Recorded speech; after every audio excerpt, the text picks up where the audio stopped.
नमस्कार। आज हम बात करेंगे ग्राम संगठन के पदाधिकारियों के कर्तव्य और अधिकारों के बारे में। अगर आप हमारे चैनल से जुड़े नहीं तो सब्सक्राइब करके जुड़ जाइए। इस वीडियो में हम डिटेल में बात करेंगे कि ग्राम संगठन में जो पदाधिकारी होते हैं उनके क्या क्या कार्य होते हैं और क्या क्या अधिकार होते हैं। ठीक है, उन सब पे डिटेल में चर्चा करेंगे। चलिए देखते हैं। ये आप लेटर के माध्यम से हाईलाइट करते जाता हूं। ये हमने आपके सामने स्लाइड ओपन कर रखी है कि ग्राम संगठन का स्वरूप क्या होता है, ग्राम संगठन की संरचना कैसे होती है। आप देख सकते हैं कि ये किनारे किनारे ये जो है ये हमारा समूह है। ये समूह है। एक गांव में कई समूह होते हैं। ठीक है, ये एक समूह है। ये देखिए अगले गांव का ये एक समूह है और ये एक समूह है। ठीक है, ऐसे एक गांव में कई समूह होते हैं। जब 5 या 5 से ज्यादा समूह हो जाते हैं तो उन समूह के पदाधिकारियों को मिलाकर एक ग्राम संगठन बनता है। उसे आप समूहों का समूह के रूप में भी जान सकते हैं, लेकिन नाम उसका होता है आधिकारिक रूप से ग्राम संगठन। अब देखिए इस समूह से ये 2 पदाधिकारी निकल के आए हैं। ठीक है, इस समूह से ये पदाधिकारी निकल के आए हैं। इस समूह से ये पदाधिकारी निकल के आए हैं। इस समूह से ये भी पदाधिकारी निकल के आए हैं। ये सब लोग मिला आपस में इकट्ठा होकर एक ग्राम संगठन बनाते हैं। और आप विशेष तौर पे देख सकते हैं कि समूह की जो बैठक होती है वो गोल घेरे में होती है। ये गोल घेरा है, गोल घेरे में समूह की बैठक होती है। ठीक है, गोल घेरा आप देख सकते हैं, समूह की बैठक गोल घेरे में होती है। लेकिन ग्राम संगठन की बैठक जो होती है वो चौकोर घेरे में होती है। आप देख सकते हैं ये ग्राम संगठन की बैठक है। ये चारों तरफ ग्राम संगठन के पदाधिकारी व सदस्य बैठे हुए हैं। तो ये ग्राम संगठन की बैठक होती है। पूरी डिटेल में बताएंगे पदाधिकारियों के क्या क्या कर्तव्य और अधिकार होते हैं। चलते हैं अगली स्लाइड पे और देखते हैं अगली स्लाइड में क्या क्या डिटेल दी गई है। और सबसे पहले हम ग्राम संगठन के प्रशासन के बारे में जान लेते हैं कि ग्राम संगठन का प्रशासन कैसा होता है। ठीक है, वो आप देख सकते हैं 1 to 1। थोड़ा सा मैं हाईलाइट करते जाता हूं। आप देख सकते हैं ग्राम संगठन आवश्यक पदाधिकारियों की संख्या और कर्तव्यों का निर्धारण कर सकता है। जो ग्राम संगठन होता है वो अपना निर्धारण कर सकता है। बेसिकली 5 पदाधिकारी होते हैं, लेकिन ग्राम संगठन अपनी आवश्यकता अनुसार निर्णय कर सकता है कि उसके ग्राम संगठन में कितने पदाधिकारी होंगे। ठीक है, मिनिमम 5 तो होते ही हैं। जरूरत के अनुसार ग्राम संगठन ये तय कर सकता है कि कितने होंगे। ग्राम संगठन अपनी कार्यकारिणी समिति की बैठक के संगठन के समुचित प्रबंधन के लिए जरूरी पदाधिकारियों की संख्या के बारे में फैसला लेगा। वह उन चयनित पदाधिकारियों के काम की जिम्मेदारियों अथवा उनके कर्तव्यों का भी निर्धारण करेगा। ग्राम संगठन ही अपनी पदाधिकारियों की संख्या के बारे में फैसला लेगा और चयनित पदाधिकारियों का काम क्या होगा, उनकी जिम्मेदारी और कर्तव्य क्या होगा, ये भी निर्णय ग्राम संगठन ही निर्धारित करेगा। ठीक है, नए उभरते नेतृत्व को अवसर प्रदान करने के लिए साधन सेवी के रूप में उनका सहयोग लिया जा सकता है, ताकि उनके समूहों के निर्माण में उनके अनुभवों को का उपयोग किया जा सके। ठीक है, नया नेतृत्व कोई करना चाहता है तो नया नेतृत्व का अवसर भी प्रदान करता है ग्राम संगठन, ताकि वो जो पुराने पदाधिकारी हैं उनका अनुभव उनके समूह के काम में आ सके। ठीक है, ग्राम संगठनों में फैसले लिए जा सकते हैं कि पदाधिकारी अपने पद पर 2 वर्षों तक अपनी जिम्मेवारियों को निभाएंगे।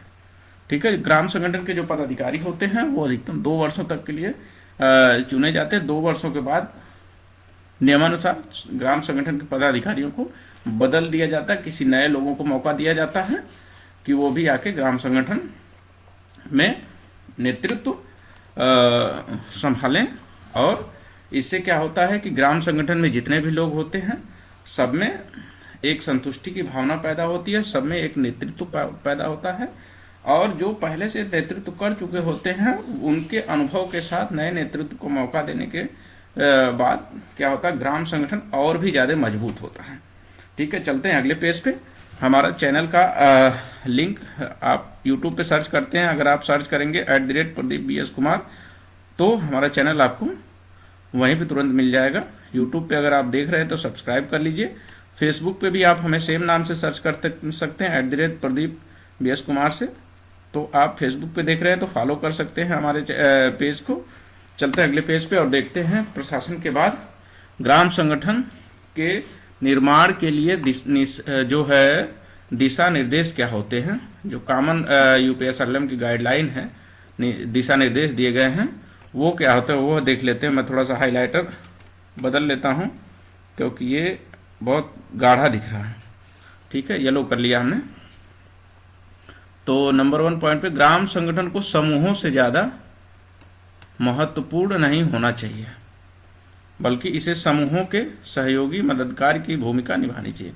ग्राम संगठन जो होता है मूल रूप से गांव में स्वयं सहायता समूह ही बनाए जाते हैं। समूहों की सहायता के लिए ही ग्राम संगठन को बनाया जाता है। एक्चुअली एक गांव में एक या एक से ज्यादा समूह बने होते हैं, तो सब लोग अपने अपने समूह के कार्यों में लिप्त होते हैं। एक दूसरे समूह, किसी समूह में बहुत अच्छा कार्य होता है, किसी समूह में लोग पीछे चले जाते हैं। उसका कारण यह होता है कि उनको एक कॉमन प्लेटफॉर्म नहीं मिल पाता है कि जहां वो अपनी अच्छाइयों को डिस्कस करके दूसरे में उसको डाल सकें, ताकि एक समूह की जो अच्छाइयां दूसरे समूह में कैसे अधिरोपित की जा सके, वो काम नहीं हो पाता। तो ये काम, ये पुल का काम करता है ग्राम संगठन। इसलिए ग्राम संगठन को क्या है, मददगार की भूमिका निभानी चाहिए, कभी समूह से ज्यादा महत्व नहीं देना चाहिए ग्राम संगठन को। ठीक है, ये दिशा निर्देश है। ठीक है, क्षेत्रीय समन्वयक, सामुदायिक समन्वयक को ग्राम संगठन पर समूहों की निर्भरता और समूहों पर ग्राम संगठन के प्रभाव पर लगातार चौकस निगाह रखनी चाहिए। क्षेत्रीय समन्वयक सामुदायिक समन्वयक समूह को यह समझाएं कि स्वयं सहायता समूह के सदस्य होने के नाते ग्राम संगठन के अंग हैं। समूह के अच्छी तरह से चलने पर ग्राम संगठन और ठीक से चलने पर समूह मजबूत होंगे। अगर समूह अच्छी तरह से चलता है तो ग्राम संगठन मजबूत होगा, ग्राम संगठन ठीक से चलता है तो समूह मजबूत होता है। ये दोनों एक दूसरे पे आत्मनिर्भर होते हैं। ठीक है, ऐसे अगली गाइडलाइन है, आप लोग पढ़ सकते हैं। मैं मेन पॉइंट हाईलाइट करते जाता हूं। ठीक है, सूचनाओं का संप्रेषण महत्वपूर्ण होता है ग्राम संगठन के परिप्रेक्ष्य में। स्वयं सहायता समूह से संबंधित किसी भी प्रकार के मुद्दे समूह के प्रतिनिधियों द्वारा ही ग्राम संगठन की बैठक में रखा जाना चाहिए, ना कि क्षेत्रीय समन्वयक द्वारा। अब समूह में क्या समस्या है, क्या नहीं समस्या है, वो सारे मुद्दे समूह के जो प्रतिनिधि है वही अगर ग्राम संगठन में रखते हैं तो ज्यादा बेहतर तरीके से रख पाएंगे। ठीक है, क्षेत्रीय समन्वयक वगैरह, कोऑर्डिनेटर वगैरह जो होते हैं, क्लस्टर कोऑर्डिनेटर वगैरह, वो उस तरीके की समस्या को ग्राम संगठन में नहीं रख पाएंगे। आपको समस्या है, आप बेहतर तरीके से अपने समूह की समस्या, अपनी समस्या अपने ग्राम संगठन में रख पाएंगे। अपनी जगह किसी और प्रतिनिधि को ना भेजे समूह। ठीक है, जो उसके लीडर हैं या जो ग्राम संगठन में प्रतिनिधि के रूप में जुड़े हुए हैं वही उस समूह की समस्या रखें तो ज्यादा बेहतर होता है। ठीक है, ग्राम संगठन के राजनीतिकरण से बचे। गांव में कई जगहों पे राजनीति का अड्डा होता है। ठीक है, तो स्वयं सहायता समूह जो होता है एक दूसरे की मदद के लिए बनाया जाता है। तो समूह और ग्राम संगठन दोनों लोगों को एक दूसरे मेंबर के प्रति राजनीति करने से बचना चाहिए। ठीक है, ये जो भी लिखा है ये सब ठीक है, आप इसको पढ़ लीजिए, लेकिन आपने संगठन जो बनाया हुआ है, ठीक है, वो एक साथ सबकी मदद करने के लिए, स्वयं की सहायता के लिए बनाया हुआ है। तो आपको राजनीति से प्रभावित नहीं होना चाहिए। ग्राम संगठन में जो लोग जुड़े हुए हों उनको भी राजनीति से प्रभावित नहीं होना चाहिए। उनको एक समान सबके भले के लिए कार्य करना चाहिए। जो उनके समूह के पदाधिकारी हैं या ग्राम संगठन के जो लोग मेंबर हैं, ग्राम संगठन के जो भी समूह मेंबर हैं, सबको एक नजरों से देखना चाहिए उनके भले के लिए कि कैसे आप उनका भला कर सकते हैं। राजनीतिकरण अगर हो गया ग्राम संगठन का तो फिर वो मूल उद्देश्य ग्राम संगठन का पीछे रह जाता है। ठीक है, ग्राम संगठन को स्वयं सहायता समूह के क्रियाकलाप से संबंधित कायदा कानून नहीं बनाना चाहिए। ग्राम संगठन जो होता है वो अपने कायदे कानून बना सकता है, लेकिन समूह के अपने नियम कानून होते हैं, उसका नियम कानून ग्राम संगठन नहीं बनाएगा। ग्राम संगठन अपना नियम कानून बना ले, लेकिन समूह के कानून न बनाए तो ज्यादा बेहतर होगा, क्योंकि समूह पहले बन चुका है, उसके नियम कानून बने हुए हैं। समूह बनने के बाद ही ग्राम संगठन बनता है। ठीक, ग्राम संगठन की भूमिका वहां बनती है जहां समूह कुछ करने की स्थिति में नहीं होता है।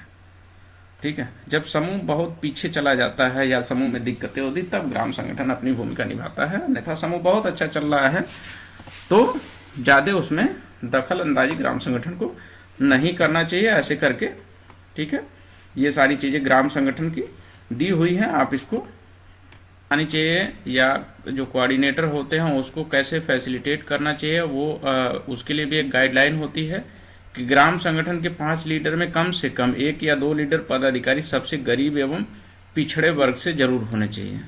एक्चुअली होता क्या है, ग्राम स्तर पे अगर ग्राम संगठन बन रहा है और सब लोग बहुत ताकतवर घर से हो जाएंगे या बहुत अमीर लोग हो जाएंगे, वैसे समूह में सब गरीब होते हैं, लेकिन गरीबों में भी जो लोग बहुत ताकतवर होते हैं, ठीक है, बाकी लोगों की तुलना में, वही सारे लीडर बन जाएंगे, तो समूहों की उपेक्षा होने लगेगी या मनमानी होने लगेगी, या वो जो भी फैसले लेंगे उसके खिलाफ कोई बोलने की हिम्मत नहीं जुटा पाएगा। इसलिए जो 5 लीडर होते हैं उसमें कम से कम 2 लीडर जो होते हैं गरीब और सबसे गरीब और पिछड़े वर्ग से होने चाहिए। इसको ध्यान में रखना चाहिए, जो लोग ग्राम संगठन निर्माण करा रहे हैं उनको इन चीजों का ध्यान रखना चाहिए। ठीक है, समूह सदस्यों को यह पता हो कि ग्राम संगठन के लीडर पदाधिकारियों के रूप में सभी टोलों की भागीदारी होनी चाहिए। 5-6 समूह होता है एक ग्राम संगठन में कम से कम, और 5-6 समूह ऐसा ना हो कि एक ही मोहल्ले का हो और बाकी के 5 समूह में जो पदाधिकारी होते हैं वो अलग अलग, एक गांव में कई टोले होते हैं, कई मोहल्ले होते हैं, तो अलग अलग टोले मोहल्लों में एक एक प्रतिनिधित्व तो कम से कम देना चाहिए। एक ही मोहल्ले के सारे पदाधिकारी हो जाएंगे तो बाकी जगहों के समूह अपने आप को उपेक्षित महसूस करेंगे। ठीक है, ये समानता के लिए ये सारी चीजें होती है, क्योंकि सबको कॉमन मौका मिलना चाहिए और सबको ग्राम संगठन से के फैसलों में बराबर भागीदारी करने का भी अवसर मिलना चाहिए। फैसिलिटेटर को अपनी बातों को इस प्रकार रखें ताकि किसी भी राजनीतिक स्तर पर कार्यरत सदस्य ग्राम संगठन के लीडर पदाधिकारी नहीं बने। ठीक है, ये विशेष बातें हैं, इस ध्यान में रखनी चाहिए ग्राम संगठन बनाते वक्त। फैसिलिटेटर को इस बात का ध्यान रखना चाहिए कि ग्राम संगठन द्वारा चलाई गई योजना का सर्वप्रथम या अधिकतम लाभ लीडर पदाधिकारियों को न मिले। जो ग्राम संगठन के पदाधिकारी होते हैं वो तो चाहते हैं यहाँ समूह में हर कोई जुड़ा है लाभ के लिए, तो कोई लाभ आता है तो ऐसा नहीं होना चाहिए कि पहली प्राथमिकता उन्हीं के लिए हो कि सारा लाभ उन्हीं को मिल जाए। मिले, उनको भी लाभ मिले, लेकिन कोशिश करनी चाहिए कि पहले संगठन से जुड़े सदस्यों को, अन्य लोगों को लाभ मिले, उसके बाद पदाधिकारियों को लाभ मिले। ठीक है, अगले पेज पे चलते हैं और बात करते हैं ग्राम संगठन के पदाधिकारियों के बारे में। ग्राम संगठन में जो पदाधिकारी होते हैं वो 5 पदाधिकारी होते हैं मूलतः, अध्यक्ष, उपाध्यक्ष, सचिव, उप सचिव और कोषाध्यक्ष। ये 5 पदाधिकारी होते हैं। इनके कार्य क्या होते हैं? इनके कार्यों में अध्यक्ष के कार्य बता देते हैं आपको। कार्यकारिणी समिति अपने सदस्यों के बीच से निर्वाचन की तिथि से 1 वर्ष के लिए अध्यक्ष का चुनाव करेगी। ये कार्यकारिणी समिति अध्यक्ष का चुनाव करती है। समिति को इस कार्यावधि के दौरान किसी भी समय अध्यक्ष को हटाने और अपने सदस्यों के बीच से नया अध्यक्ष चुनने का अधिकार होता है। जो कार्यकारिणी समिति अध्यक्ष को चुनती है वो 1 साल के भीतर अगर कोई ऐसा कारण पाती है जिससे कि अध्यक्ष को हटाना उचित होता है तो अध्यक्ष को हटा सकती है और सदस्यों के बीच से नया अध्यक्ष भी चुन सकती है। ठीक है, वह ग्राम संगठन की ओर से संगठन का ऐसा अधिकारी होगा जो ग्राम संगठन की ओर से मुकदमा करेगा और उस पर मुकदमा किया जाएगा। जो अध्यक्ष होता है वो ग्राम संगठन की ओर से कोई भी ग्राम संगठन के हित में चीजें क्लेम कर सकता है, या कोई ग्राम संगठन के खिलाफ जाता है तो उनके खिलाफ वो अध्यक्ष एक्शन भी ले सकता है। और सभी कानूनी दस्तावेजों पर एक हस्ताक्षरकर्ता अध्यक्ष भी होता है। जैसे 5 पदाधिकारी होते हैं, 5 में से जो हस्ताक्षरकर्ता लोग होते हैं उनमें से एक हस्ताक्षरकर्ता अध्यक्ष होता है। ग्राम संगठन की बैठक आप देख सकते हैं कि आयताकार घेरे में होती है। समूह की बैठक जो होती है वो गोल घेरे में होती है, लेकिन ग्राम संगठन की बैठक जो है आयताकार घेरे में होती है। चलते हैं अगले पेज पे, और चैनल को सब्सक्राइब अभी तक नहीं किए हैं तो सब्सक्राइब कर लीजिए, इस वीडियो को लाइक कर दीजिए, शेयर कर दीजिए। अगले पेज पे चलते हैं और बात करते हैं ग्राम संगठन के अध्यक्ष के कार्य और अधिकार के बारे में हमने बात कर ली है। और अध्यक्ष अगर अनुपस्थित होता है किसी कारण से तो अध्यक्ष के कार्यों की सारी जिम्मेदारी उपाध्यक्ष की होती है, वो संपादित कराता है। उसके बाद सचिव का नंबर आता है। ठीक है, सचिव का कार्य क्या होता है? साधारण सभा एवं कार्यकारिणी समिति की बैठकों में शामिल होना और उन्हें संचालित करना तथा उन बैठकों के प्रस्तावों व फैसलों को लागू करवाने का कार्य सचिव का होता है। सचिव बहुत ही महत्वपूर्ण भूमिका में होता है। ये मानिए कि पूरा एग्जीक्यूशन का काम सचिव का होता है। जो साधारण सभा या कार्यकारिणी सभा की बैठक होती है उसमें सचिव को शामिल होना होता है और जो भी प्रस्ताव पास किए गए हैं या फैसले लिए गए हैं उसे लागू करवाने का कार्य भी सचिव का होता है। और ग्राम संगठन के जितने भी कागजात होते हैं, संपत्तियां होती हैं, सबकी हिफाजत और रखरखाव करने का कार्य भी सचिव का होता है। अध्यक्ष कार्यकारिणी समिति के नियंत्रण में कोष का प्रबंधन करना, ग्राम संगठन का लेखा जोखा दुरुस्त रखने की व्यवस्था भी सचिव करता है। जितना भी ग्राम संगठन से संबंधित लेखा जोखा होता है वो सब समय पे पूरा होने या कराने की जिम्मेदारी सचिव की होती है। व्यवसाय और प्रशासन नियमावली के अनुसार ग्राम संगठन के कर्मचारियों को नियुक्त करना और उनके अधिकार, काम, दायित्वों और वेतन का निर्धारण करना भी सचिव का कार्य होता है। एक बहुत ही की फैक्टर होता है सचिव, प्रमुख फैक्टर होता है, जो कि ग्राम संगठन के जितने भी नियम बनाए गए हैं उसको नियमानुसार कर्मचारियों की नियुक्ति करना, उनके अधिकार और काम के बारे में बताना, उनके दायित्वों को बताना और उनका वेतन का निर्धारण करना भी सचिव का कार्य होता है। और तमाम कर्मचारियों पर नियंत्रण रखने का कार्य, जो निगरानी होती है, ग्राम संगठन के कर्मचारी जितने भी होते हैं सबकी निगरानी सचिव के द्वारा की जाती है। ठीक है। और संगठन की ओर से जितने भी पत्राचार होते हैं या पत्र होते हैं उसमें अध्यक्ष के बाद दूसरा हस्ताक्षरकर्ता जो होता है वो सचिव होता है। ठीक है। उसके बाद कार्यकारिणी समिति और अध्यक्ष द्वारा सौंपे गए तमाम कार्य पूरा कराने की भी जिम्मेदारी सचिव की होती है। मतलब अध्यक्ष ने अध्यक्षता किया, प्रस्ताव पास हुआ और उसके बाद जो इम्प्लीमेंटेशन का कार्य होता है, लागू कराने का कार्य होता है, उसे पूरा कराने का कार्य होता है, वो सब की जिम्मेदारी सचिव की होती है। और ग्राम संगठन में कितने सदस्य हैं मत देने के लिए जो योग्य हैं उसकी सूची तैयार करना और जो बर्खास्त कर दिए गए उसकी सूची तैयार करना, दोनों सूची प्रकाशित करने का कार्य सचिव का होता है। ठीक है। उसके बाद जो है सचिव के बाद जो पद आता है वो उप सचिव का आता है। उप सचिव की जरूरत तब आती है जब सचिव किसी कार्य से अनुपस्थित होता है, तो उप सचिव ये सारे कार्यों का निष्पादन करता है। इसके लिए उप सचिव का पद सृजित किया जाता है। सचिव अगर है तो सब करेगा, सचिव का सहयोग उप सचिव करेगा। उप सचिव किसी कारण से अनुपस्थित है तो ये सारी जिम्मेदारी उप सचिव की होती है। चलते हैं अगले पेज पे। कोषाध्यक्ष की, उप सचिव के बारे में हमने बता दिया, सचिव के कार्य के बारे में बता दिया, अध्यक्ष और उपाध्यक्ष के बारे में बता दिया। अब बाकी रह गया है कोषाध्यक्ष। कोषाध्यक्ष के जो कार्य होते हैं वो आप देख लीजिए, यहाँ पॉइंट्स में दिए गए। ग्राम सभा की तमाम बैठकों में वित्तीय हिसाब किताब पेश करने का कार्य कोषाध्यक्ष का होता है। जैसा कि ये नाम से ही आपको दिख रहा है, कोष से संबंधित जितने कार्य होते हैं ग्राम संगठन में वो सब कोषाध्यक्ष के द्वारा कराए जाते हैं। तो वित्तीय हिसाब किताब पेश करना कोषाध्यक्ष का काम होता है। बैंक संबंधी गतिविधियों को संचालित करने का कार्य कोषाध्यक्ष का होता है। सूद मूल की वापसी की जांच करना और उसे इकट्ठा करना ये भी कोषाध्यक्ष का कार्य होता है। ग्राम संगठन से कितने पैसे दिए गए हैं, कितने पैसे वापस आ गए हैं, समय पे मूल और सूद वापस हो रहा है कि नहीं हो रहा है, पूरा वापस हो रहा है कि नहीं, इन सब की जांच करना कोषाध्यक्ष का कार्य होता है। CIF जो होता है सामुदायिक निवेश निधि की वापसी कराना और जांच करना भी कोषाध्यक्ष का कार्य होता है। वित्तीय मामलों में ऋण वापसी, सामाजिक ऑडिट एवं वसूली समितियों को सूचना और सहायता प्रदान करने का कार्य कोषाध्यक्ष का होता है, क्योंकि सारे कोष की जानकारी कोषाध्यक्ष को होती है तो वही सहायता प्रदान करेगा, सूचना देगा और वापसी भी करवाएगा।